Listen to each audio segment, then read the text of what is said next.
Good morning, everyone, and we are back for our second panel of the day, New Issues in IP Licensing and Litigation, a View from InHouse Counsel. Moderating the session will be our own Professor Lateef Mtima. Professor? Well, thank you, Esther, and thanks, everyone. I hope you all had a pleasant break. And for this next panel, this is something that I think is going to be very, very special.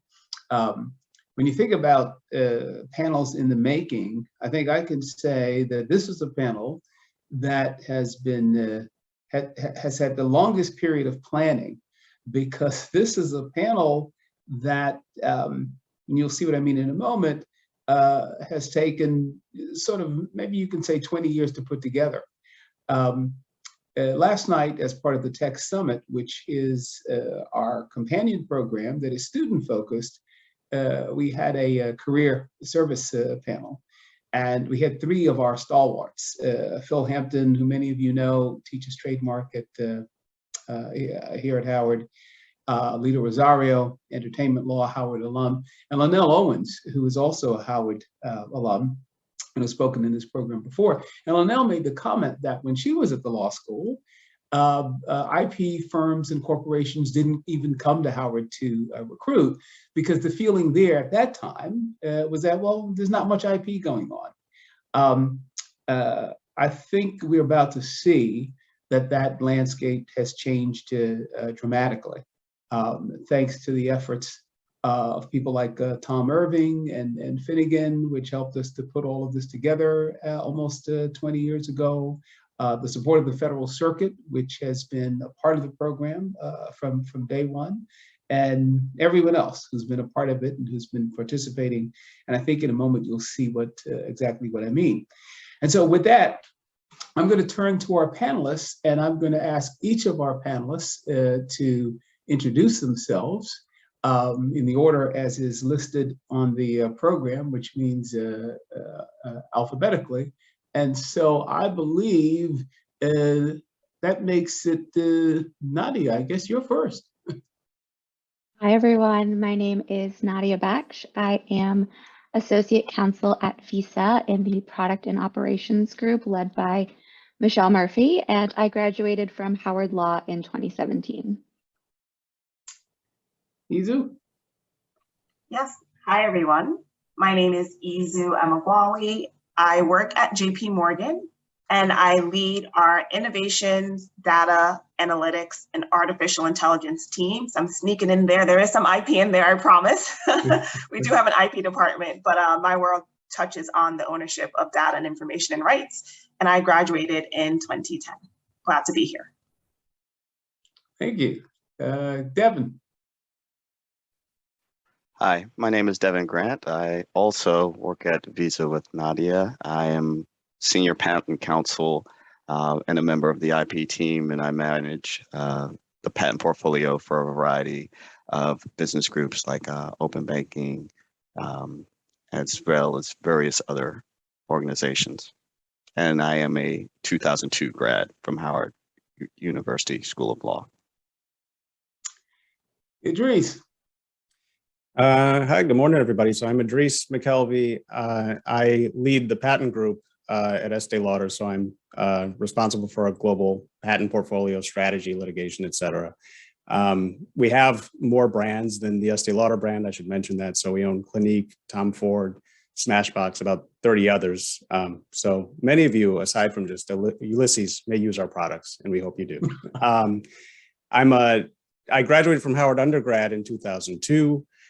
So same year as Devin coming out of Howard Law, and then I graduated from Howard Law School in 2005. Glad to be here. Thank you. And Ulysses? Ulysses? Yeah. Hello, everyone. Good morning. I'm Ulysses Williams. I'm a 2016 graduate of Howard University School of Law.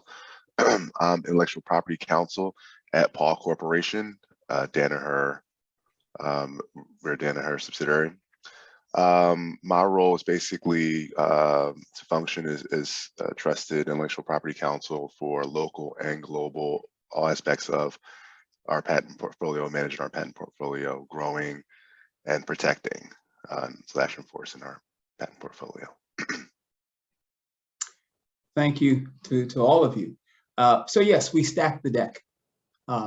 As everyone can see, every member of this panel is a graduate of the Howard University School of Law and of our Howard Intellectual Property Program, which has the cool initials of HIP, Howard Intellectual IP. This is a panel that demonstrates what has been collectively achieved over the past 20 years, because certainly we could not have done this 20 years ago. And it is a testament to the collaborative, collective efforts of all the supporters that I mentioned earlier, but most of all, to the achievement and accomplishments and the talent of the individuals who are on this panel.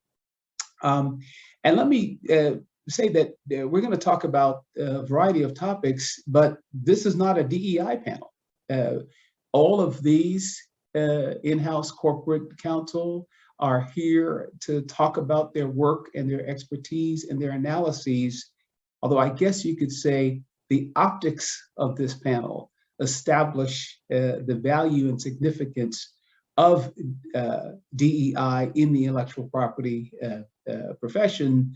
And once we hear from each of these panelists, we will see firsthand the enormous value to the profession and to corporate IP industries and the IP ecosystem as a whole of these sorts of efforts and the types of results that these efforts can produce. So let me start by asking each of you our first question, and we can go around and we can either, we'll tell you what, we won't do it alphabetical.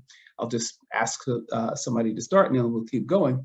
So in your role as in-house counsel, what would you say are either current development in your industry or in the field of IP protection or legal practice generally that you think IP lawyers should be watching?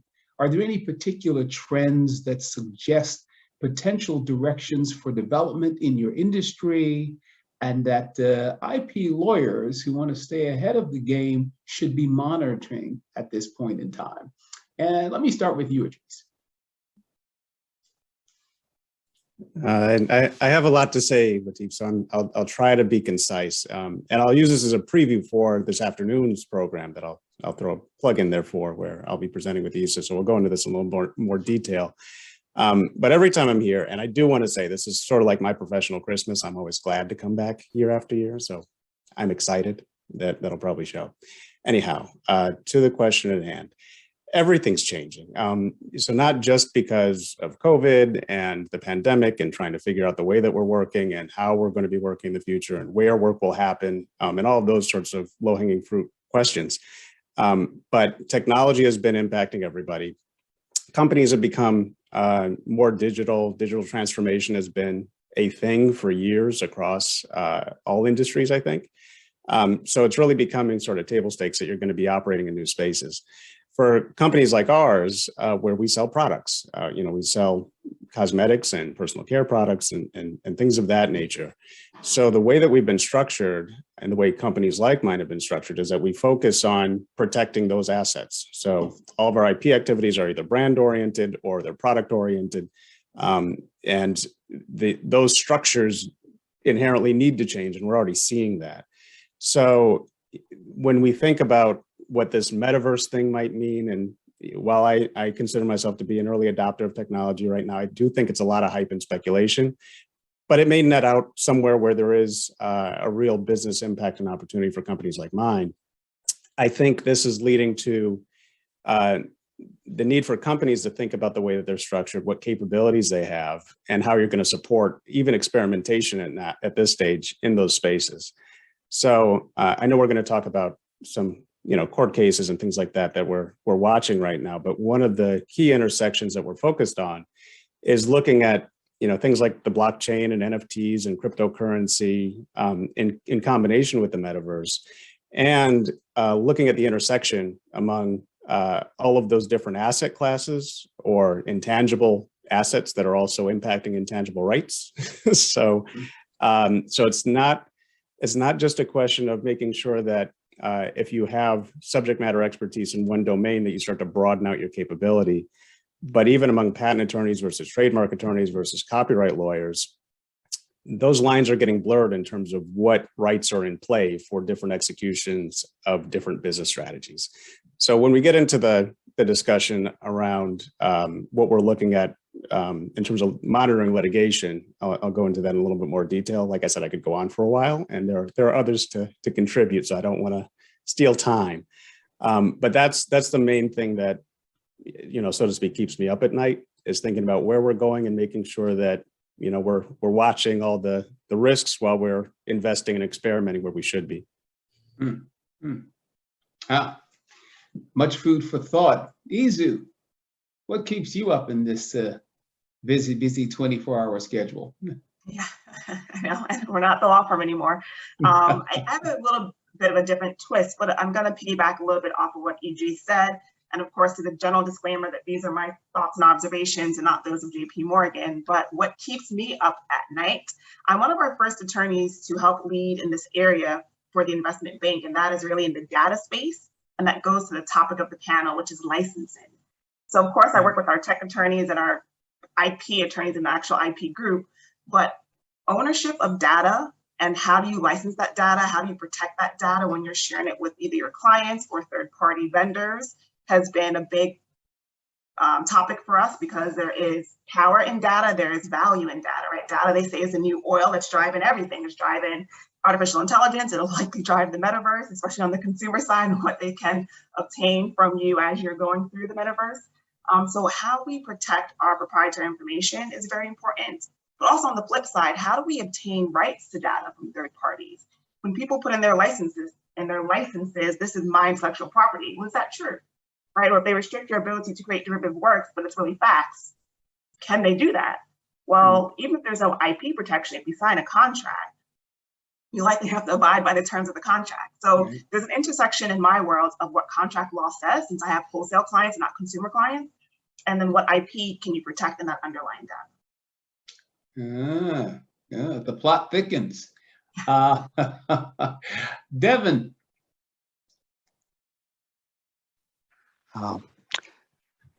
To piggyback a bit on Izu's statements, data is also of concern, and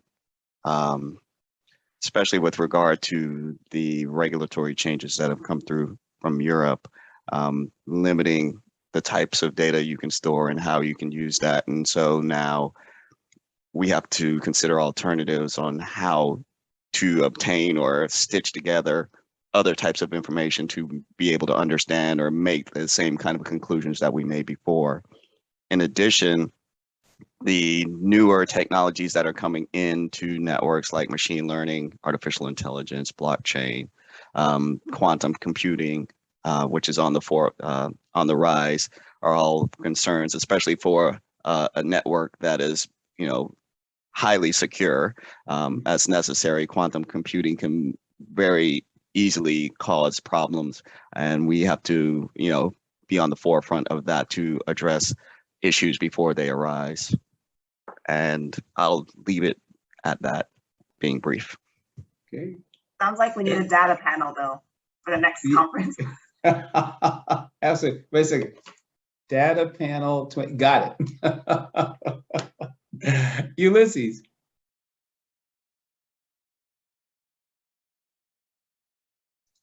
It takes me so long to mute this thing. Given the fact that we live in a global economy now, I think everyone here works for a global corporation. One of the things that we've been watching very closely is patent protection and patent litigation in Europe with the unitary patent and the unified patent court, which is basically, Idris, it's the unitary patent and unified patent court, which basically consolidates the court basically consolidates all litigation in Europe, which traditionally you had to basically initiate suit in each individual country, which was expensive and time consuming, and I guess a bit of an encumbrance. In addition to another route for seeking patent protection besides filing individually in European countries or using the PCT, sort of national based patents. So we're really watching that and seeing how that emerges and which countries join. You know, given Brexit, you know, obviously UK is not an EU state anymore, and that's affecting a bit with respect to, you know, formerly, you know, simply applying to, you know, EPO. So we're really watching that closely. That's something I've had my eye on. Yeah. Well, talk about cross-fertilization, because of course, as Devin knows, we're going to have a full panel on that later on today. It just seems as if you guys are just like riffing off of one another, and we didn't even plan this. Okay, last but obviously not least, Nadia, what's your thoughts? Sure. So these are my own. And what do I think IP lawyers should be thinking about or watching? Data monetization and the broader data ecosystem. This marries nicely with Izu's points earlier. In 2013, I worked at a big data company, and for about 5 years, I'd never heard a word used or a term used so much. But those days are behind us, and that's because almost every company is a data company. The grocery store is a data company, and with that lens, IP attorneys can help clients identify valuable data, algorithms, and enterprise software. There's a unique opportunity to build a strategic book of business, helping clients navigate their internal data management processes, innovation strategies, and creating licensing programs. And on the back end, it's enforcement of a client's IP rights. Wow. I mean, just listening to the 5 of you, there are at least 3 major issues that emerge. The just sort of universal significance of tech in the intersection of business and IP, which of course connects to data as being the new oil in the global information economy, and the global IP village. And all of these things, it's like a lattice work of intersecting concerns, legal issues, and business objectives. If we were going to narrow this down a little bit to some specifics, and this, each of you or just some of you can share your thoughts. Are there any recent court analyses of IP disputes, either in the particular area that you mentioned or some other area, or an area that another panelist mentioned, that strikes you as an example of the right judicial approach towards determining and balancing the relevant IP interests, which can involve the multiple interests that we've already talked about? And what's your sense of the analysis, whether or not you agreed with the court's ultimate disposition? And you can share that with us as well, if you like. Who'd like to jump in on that first? I can pick up where I left off. Great. So Google v. Oracle, Ian from Greenberg touched on this briefly at the previous session, but 6-2 decision by the Supreme Court favoring Google that Google had made fair use of Oracle software when it incorporated the code into the Android operating system. So desktop code moved into mobile platform counts as transformative. And the court concludes leaving a lot open for the lower courts to decide. And one of the most interesting discussions was around APIs, application programming interface, and whether it was somehow different than the other kinds of copyrightable code. So what's an API? Think of an API as a waiter. You go into a restaurant, you look at the menu, the waiter takes your order and delivers it to the kitchen. Kitchen prepares the order and the waiter delivers it back to you. So the waiter is the API. APIs help customers and the kitchen communicate. More concrete example, I go to shoes.com, select a pair of shoes and purchase with PayPal. Why I didn't purchase with Visa, that's a story for another day. But PayPal's API then connects to shoes.com and says, okay, Nadia Baksh, she wants a pair of shoes. Does she have the funds? If yes, bring her those Jimmy Choos. So the court went to great lengths to point out that APIs occupy this rare space. I mean, truly in 2022, they are the backbone of technology forward capitalism that, while protectable, ramp up this fair use consideration. And this will be interesting to watch, how the court's opinion here around protections of APIs is wrestled with in the lower courts and shapes future litigation.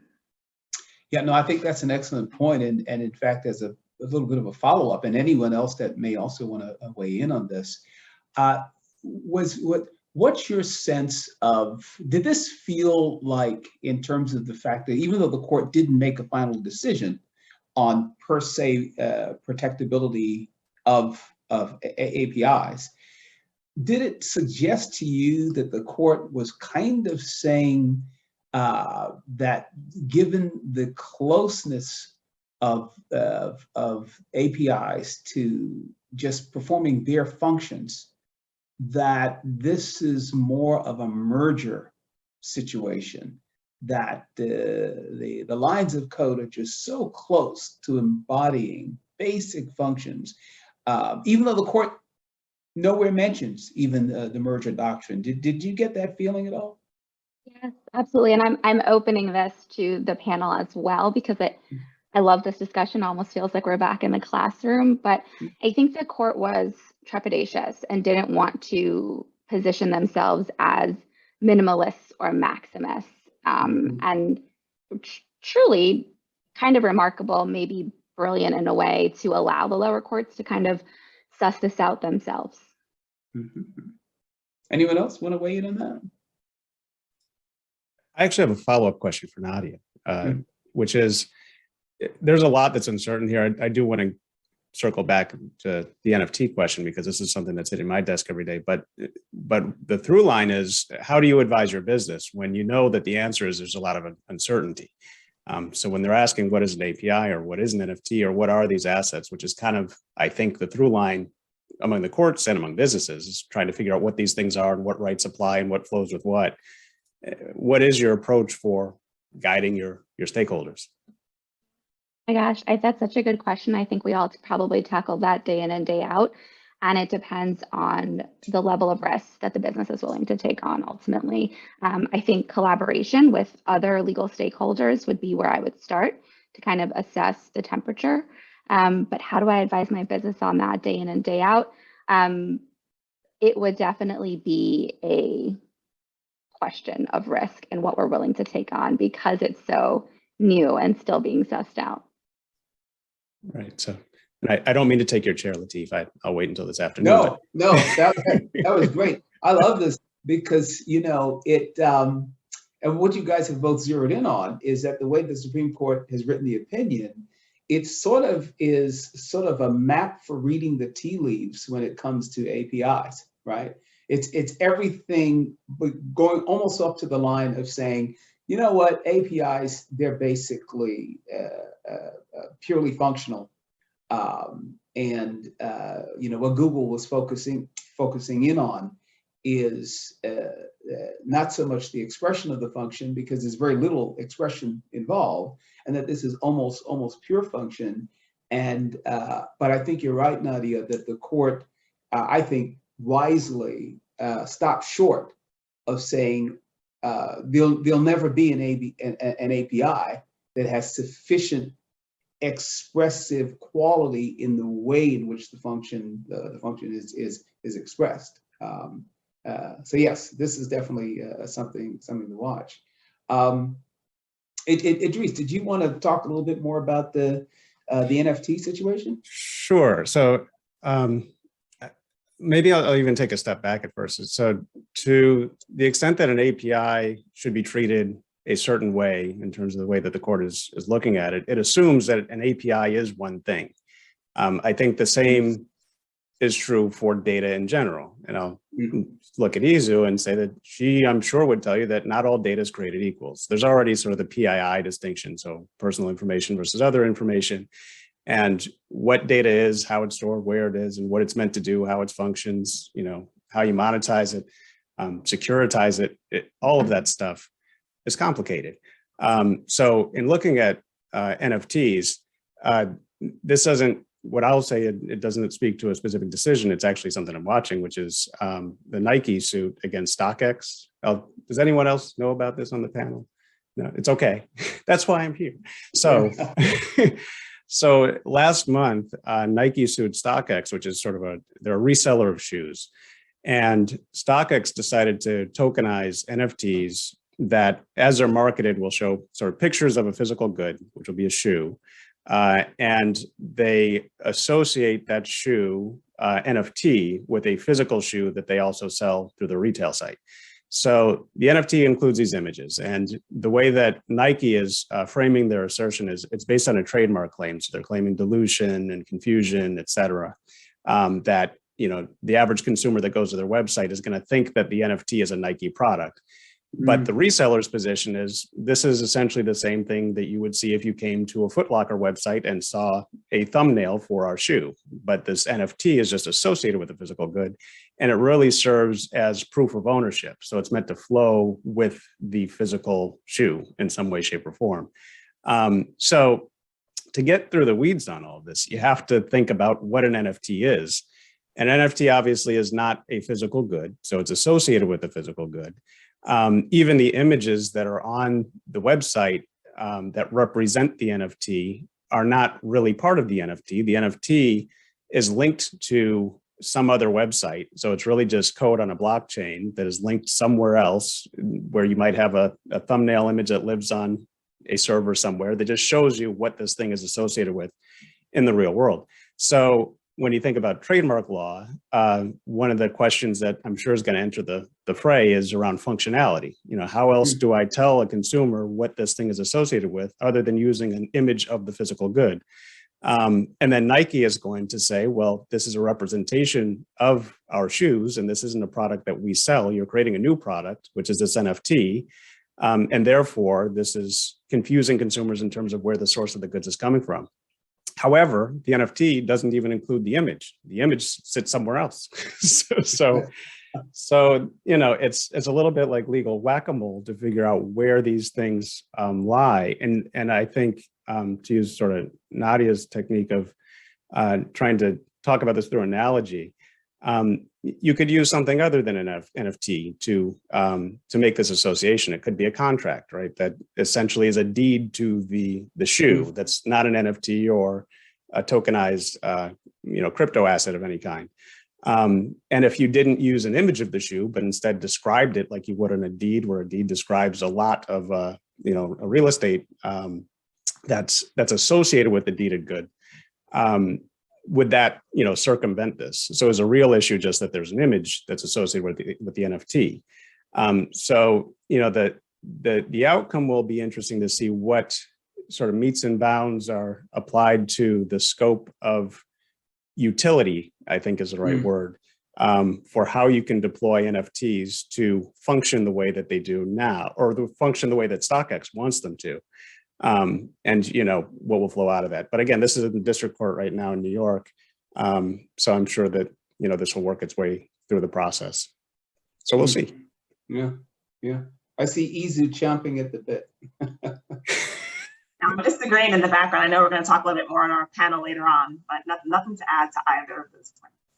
Yeah. But okay. maybe just if I can take this in a different direction a bit, and you just asked the question about how do you advise your businesses in an area that's a little bit murky or not settled. And I think Nadia mentioned that we're all in that space today. And I'd like to just add that we are, whether it's IP protection or even protection of, if you do create a model, an artificial intelligence model, whether it can be protected in the US versus in EMEA, the laws are changing. Some regions are further along with determining how they want to protect things. US is a little bit slower sometimes in determining new emerging technologies and how to protect it and whether they want to regulate it. I'm not saying they should, but so when you have a global company figuring out the laws in APAC versus EMEA versus LATAM versus the US can be, I guess, whack-a-mole or a web that you have to figure out and try to navigate eloquently as you're trying to roll out global products. It's not easy to do.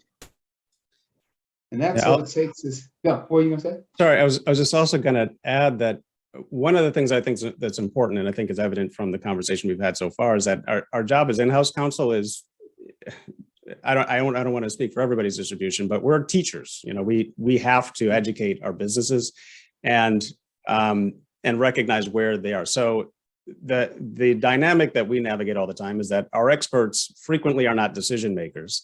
They don't know the law. They know their subject matter expertise, you know, with some degree of depth, even though a lot of these technologies are emerging themselves.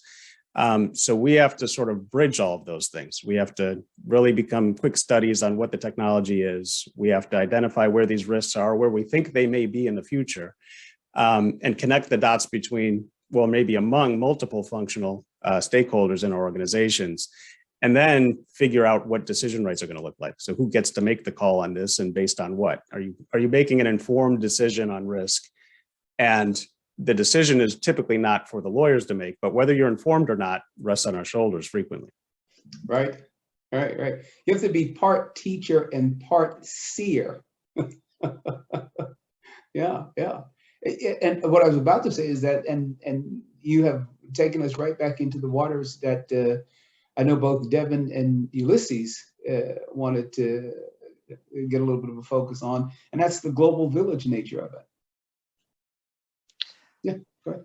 No, it's definitely true what Idris was speaking to just now. You have to be essentially a conduit between legal, the technical staff and the business staff, and make sure that you're able to convey the issues from one party to the other, as well as address your own, and quickly indicate what is a legal risk and what is a business risk, and understand that as well. And make sure that they understand, where the legal lines lay, but also let them know, in the end, it's for the most part, it's going to be a business decision. Are you willing to, as Nadia said, what is your risk appetite? Is this something that you're willing to, risk $10 million? Because that's what potentially could happen. And if they're willing to, and the legal prospects are there, then that is their decision. You might add your 2 cents in that you may or may not agree with that, but that in the end it is a business decision for the most part. And just as a follow-up, Devin, because I know you have experience serving as corporate counsel overseas. I mean, you spent a number of years there. Which country was it again that you were in? The Netherlands. The Netherlands, yeah.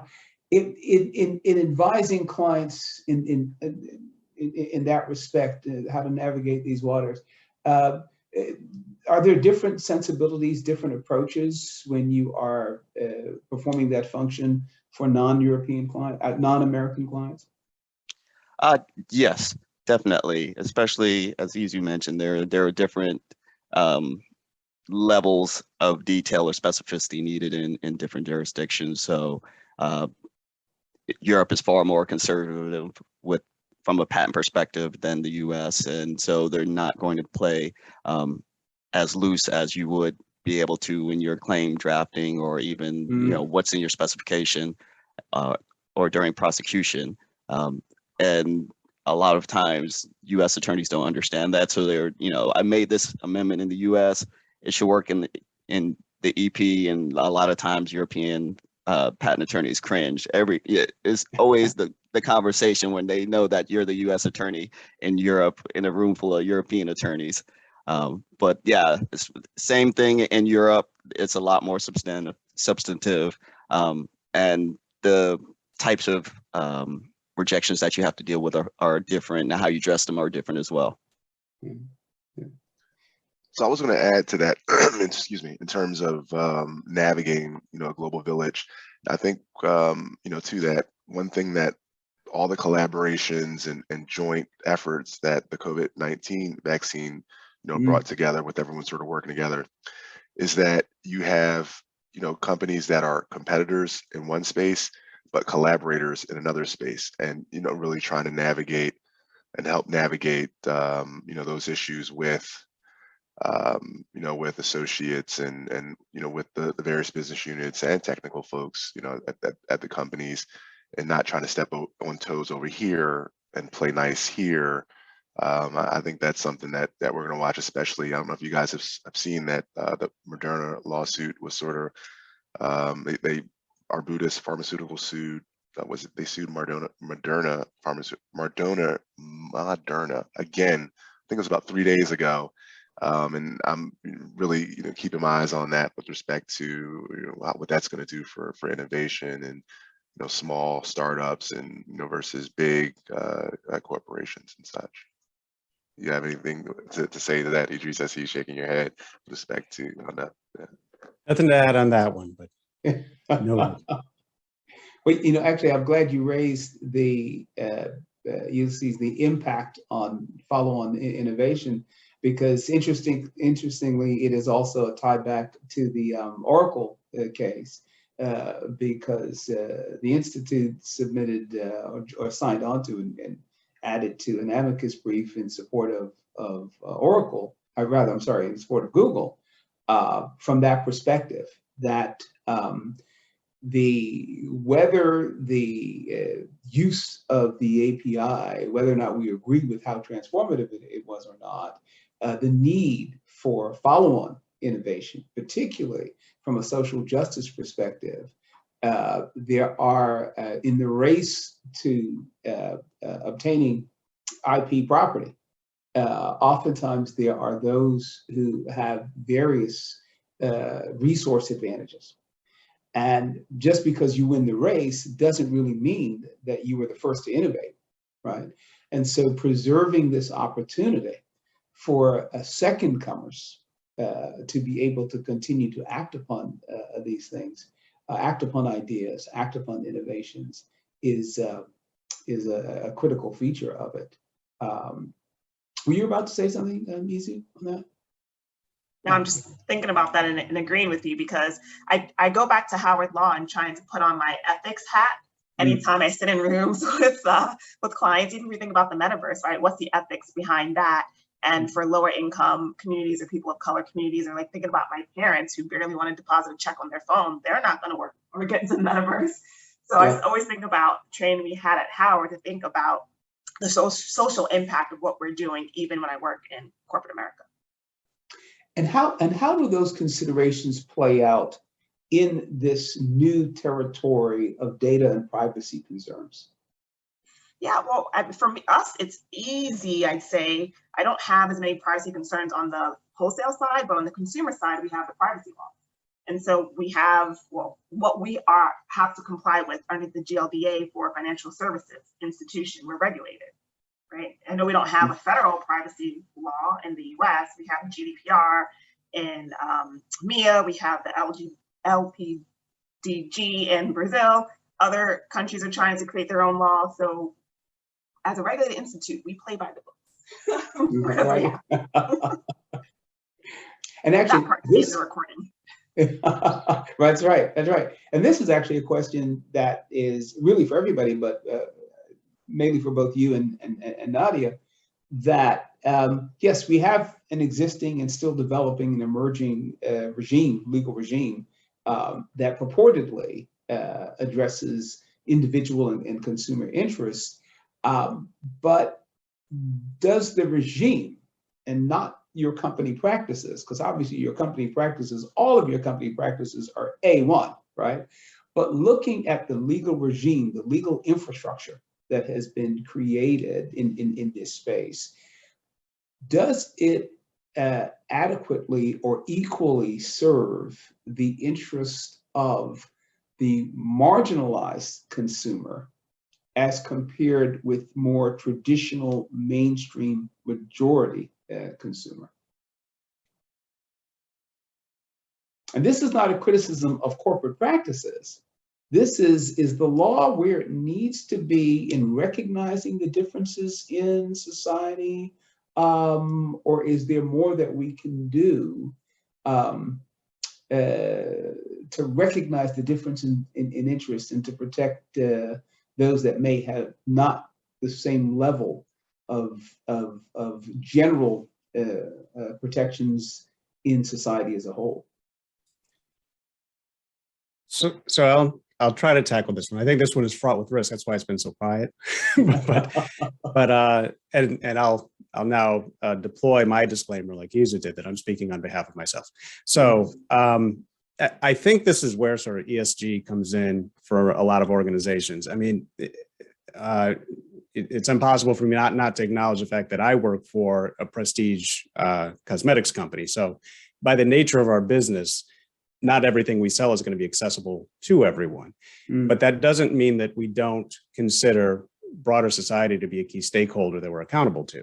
So to the extent that we can do good with what we do, becomes incumbent on all of us. And I think that our strategy speaks to that.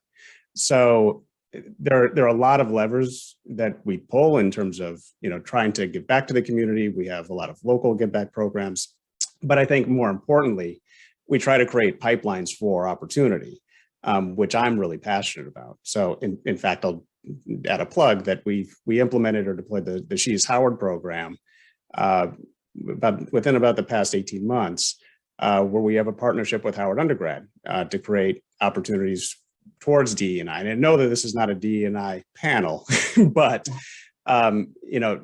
diversity and inclusion is important, and socioeconomic diversity and inclusion is just as important, I think, as every other pillar. So that's something that I think companies are looking at more closely and trying to strategize around more than they ever have been. And there's still a lot that hasn't been sorted out. So regardless of who your customer is, I think the idea that more than just shareholders are your stakeholders is getting more traction. And we as lawyers, I think, especially Howard lawyers, always have our ethics hat, and we're always thinking about this from a social justice perspective in all the conversations that we have. But we're also lobbying internal to our organizations to make sure that we take a broader view around inclusion and opportunity, and do everything we can to push on that front as well. Yeah. Idris, I'll touch this one with you. I am thinking of, I'm back in contracts class, and I can hear Professor Terry saying that in 2017, and you're thinking about contract formation, consider whether a meeting of the minds is really happening. And this pinged me when I was listening to Izu talk about her parents who has hesitation, depositing a mobile check. I think of my own parents who wouldn't do that, or just people who are agreeing to things online, or that they don't really know what they're signing up for. And this has always been an issue that's top of mind for me as counsel, but also just as someone in the world, is how we are communicating to consumers, and whether or not we are doing a good enough job when it comes to consumer education. Yeah. No, I think that's an excellent observation, because I think what we're talking about is this, particularly when it comes to data, but other things, there is the intersection of unprotectable source material, right?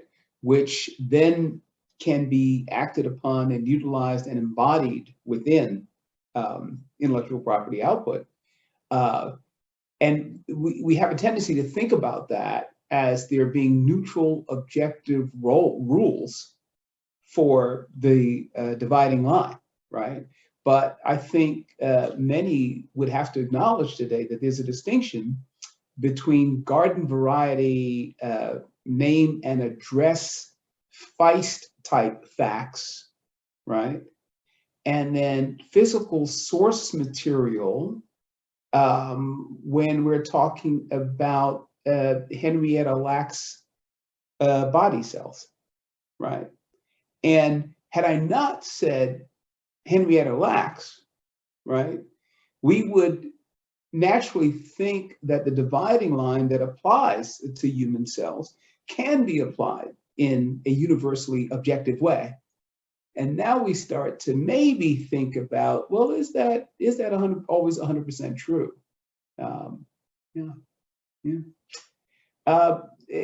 Were there other court analyses that other panelists were thinking, yeah, this time the court got it right, or this time the court got it wrong?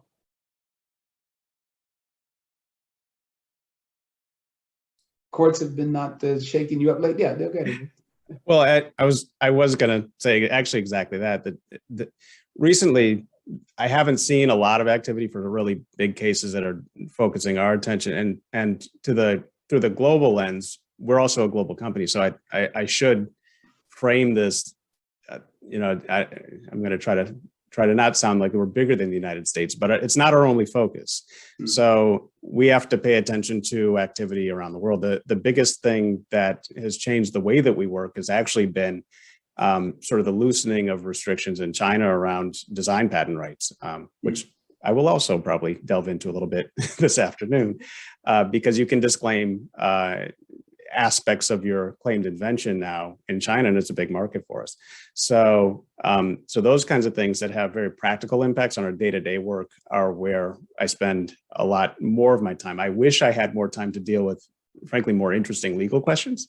But my stakeholders are driven by, well, what's gonna impact our opportunity or risk, and there hasn't been anything really recently, I think, that's really tipped the scale on that for me. I do want to, if you don't mind, address Bill's question. So there was a question from Bill Thomashower that came in. The short answer is I don't know.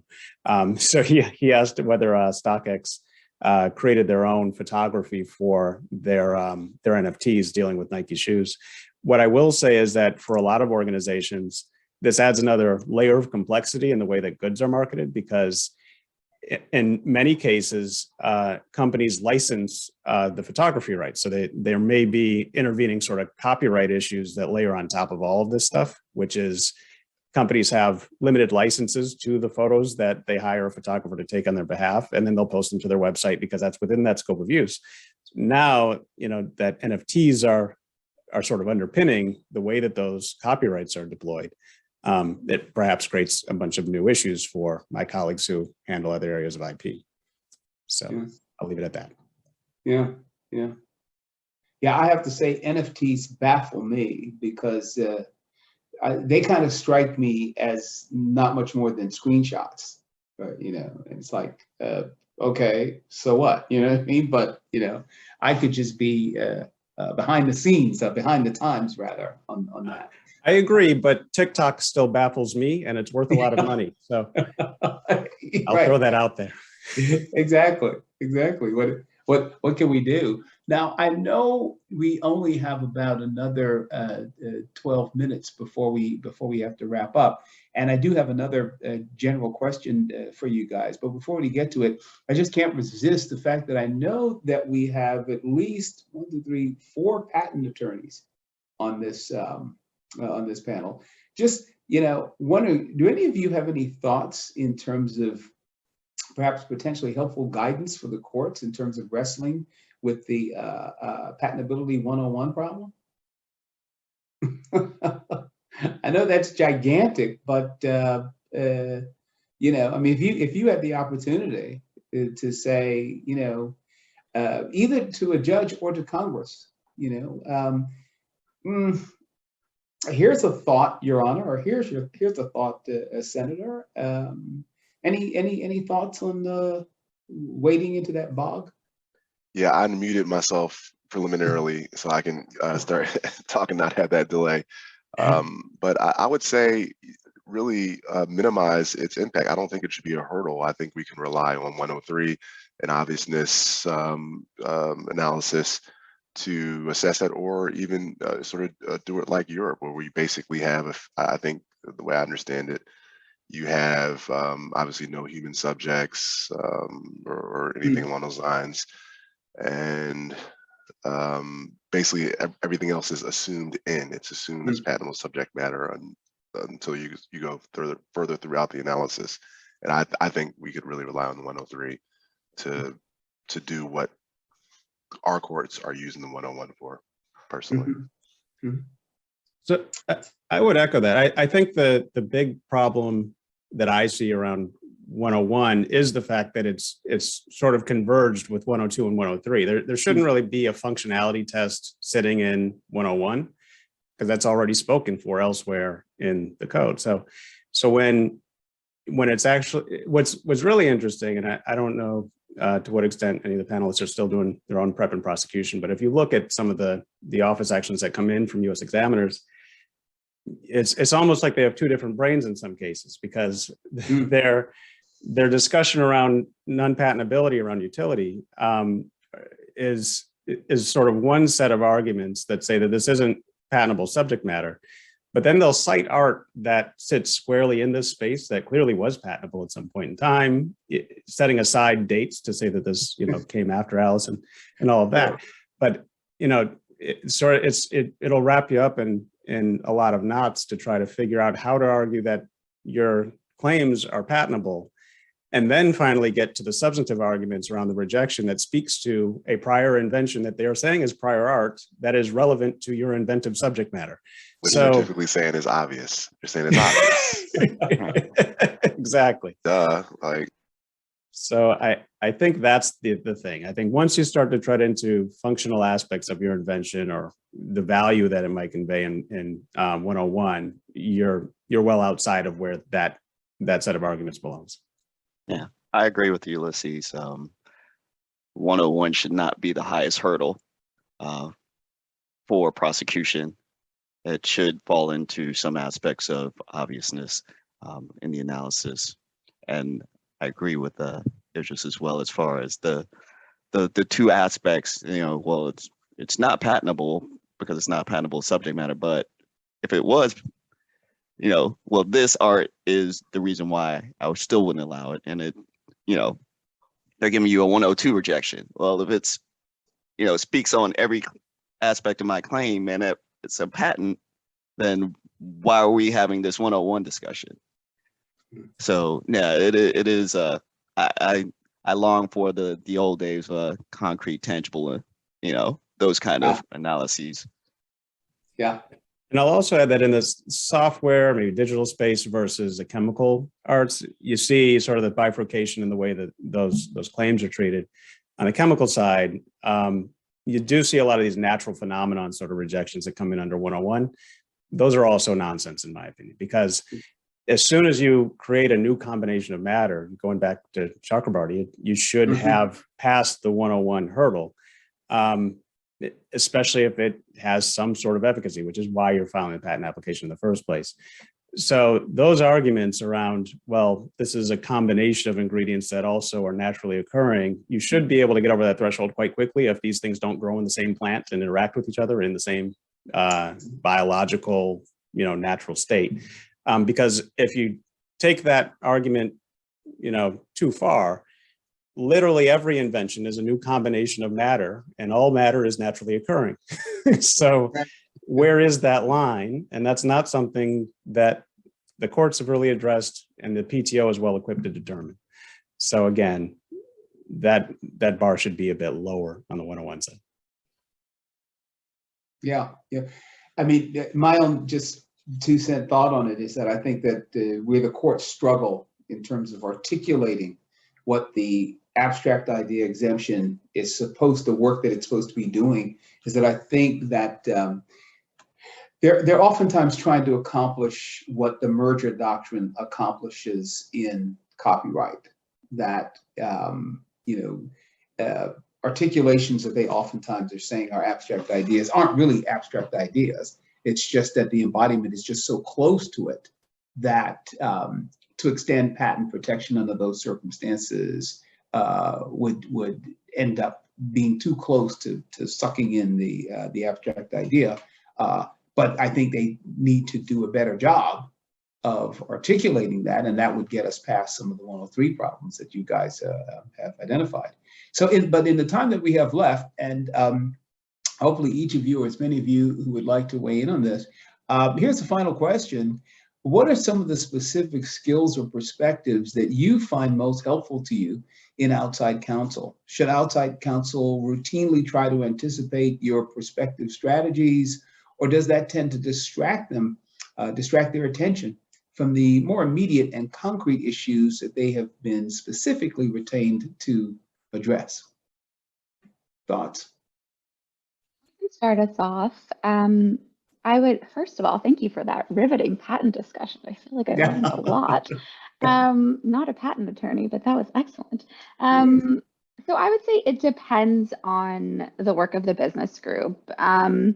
When the business group functions as a mini startup within a larger organization, which has been the case in the 2 companies that I've worked at, outside counsel has a unique strategic opportunity to learn that business intimately. If they embed themselves at, say, the outset of a product launch or creation of a concept, they're better positioned to anticipate the business needs and evolve with it. Yes, excellent. And I would say to that end, oh no, you go ahead, by all means. Just really quickly on that point too. I think outside counsel, they tend to know the law unless it's an area that's still developing, right? But I think that what Nadia said is really important, and that is give us a business type answer. Meaning like try to put your business hat on as outside counsel to give us an answer, not the in the middle, gray, it depends. But we really are going to you because it's a hard question and we do want an answer. So lay out the law very clearly, but then apply the facts to the law and give an answer that we can then use and take to the business with that business understanding. Yeah, it's sort of like combining what the two of you said is that on the one hand, be very, very sensitive to the nature and structure of what our business actually, is. And, don't worry about straddling the fence. Don't worry about, are we going to get the next contract? Tell me what I really need to know, and if it's bad news, that's okay, right? Because I can rely on you to point out the minefields. Right. Well, I'm sorry, Ulysses, you were gonna. I was gonna add, I can, sort of speak to that in the sense that I'm a beneficiary of that, given that we've really had the same outside counsel for 30 plus years. So there's sort of an intimate understanding of the business, of all the various, business leaders that have come up from associates and, their idiosyncrasies, and, so that relationship really, I think cementing that long-term, relationship really helps and makes all the difference in terms of being a trusted resource. And I've benefited from that greatly myself, especially, being a younger attorney. So I might add another dimension to this, is that I think there are some structural challenges that both sides of that equation sometimes run into it, unless there are specific use cases. So to elaborate, the billable hour, has kind of been under assault for a long time, right? Because companies are changing to alternative fees. That sort of impacts the firm's strategies, how do they make money, but also how do they become close partners to your business. And I think that is a bit of a catch-22 to some extent, because legal departments are strapped for cash. I don't know about my colleagues on the panel, but our budget is insufficient. It's just what I'll say for what I'd like to do.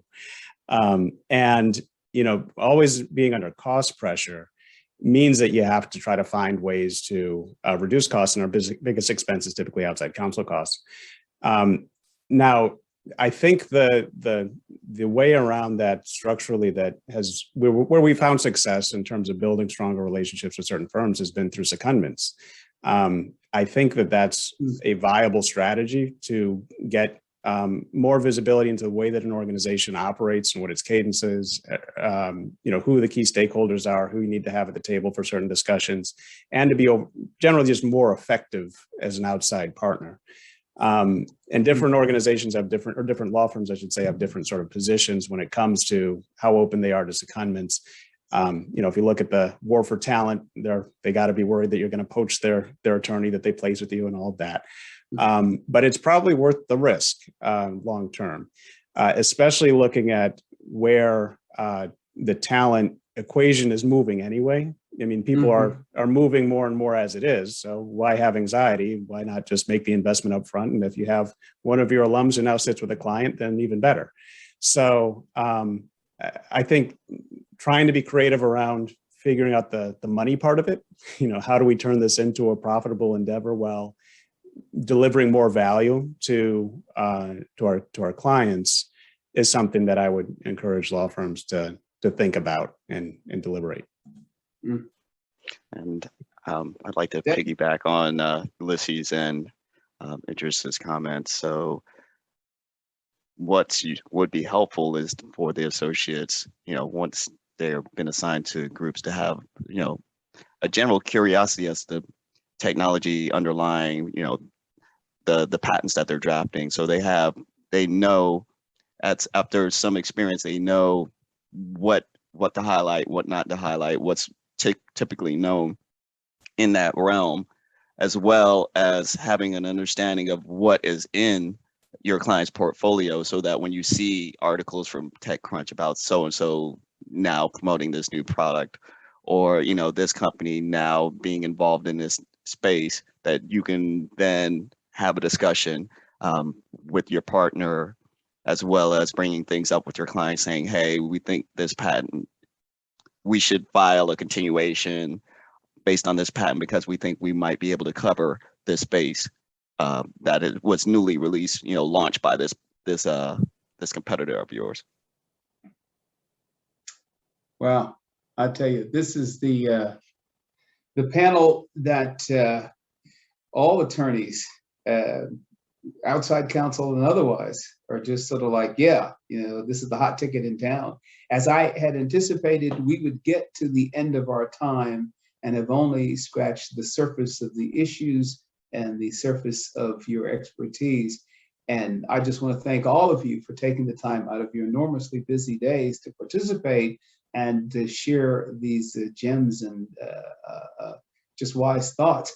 Nadia, Baksh, Emeagwali, Devin Grant, Idris McKelvey, and Ulysses Williams, thank you all so much. Obviously, your alma mater is enormously proud of you and grateful to you. And this just lets us know that what we've done for the last 20 odd years, we're just going to replicate it, build it. Yeah, I guess this is a dangerous phrase these days. We're going to build it better. Thanks very much. And let me turn it back over to, now, are you going to step in, Tasha, or should